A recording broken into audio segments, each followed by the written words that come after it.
സ്വാധീനമില്ലാത്ത സംസ്ഥാനങ്ങളിൽ ഞങ്ങൾ നിങ്ങളുടെ സുഹൃത്തുക്കളാണ് എന്നിപ്പോൾ പറയുന്നു എന്നേ ഉള്ളൂ.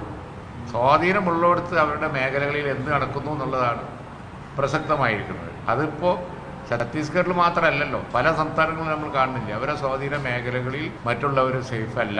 നാളെ അവിടെ അവർക്ക് സ്വാധീനം ഇല്ലാത്ത ഏത് സ്റ്റേറ്റിലായാലും കേരളത്തിലായാലും എവിടെയായാലും ഉണ്ടാകാൻ പോകുന്നത് ഇതായിരിക്കും. സാമാന്യ ബുദ്ധിയുള്ള ആർക്കും അത് ഊഹിക്കാവുന്നതേ ഉള്ളൂ. മതപരിവർത്തനം നടത്തിയോ ഇല്ലേ എന്നൊന്നും പരിശോധന ഇല്ലല്ലോ. വേഷം കണ്ടിട്ടാണ് ഇവിടെ. എന്നാൽ ഇത് അതിന് തന്നെ ആയിരിക്കും. അതാണ് ഏറ്റവും വലിയ അപകടം. അതാണ് ഇന്ത്യയിൽ മതേതര വിശ്വാസികളൊക്കെ പറഞ്ഞുകൊണ്ടിരിക്കുന്ന ഒരു കാര്യമുണ്ട്.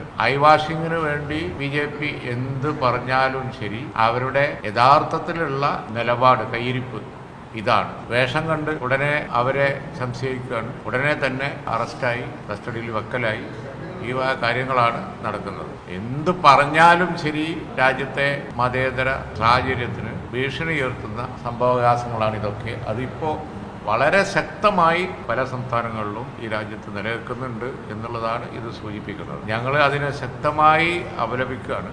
ഇതിപ്പോൾ വാർത്തയിൽ വന്ന കാര്യം, വാർത്തയിൽ വരാത്ത UP-യിൽ മറ്റു പല സംസ്ഥാനങ്ങളിൽ നടന്നുകൊണ്ടിരിക്കുന്ന സംഭവങ്ങൾ ഒരുപാടുണ്ട്.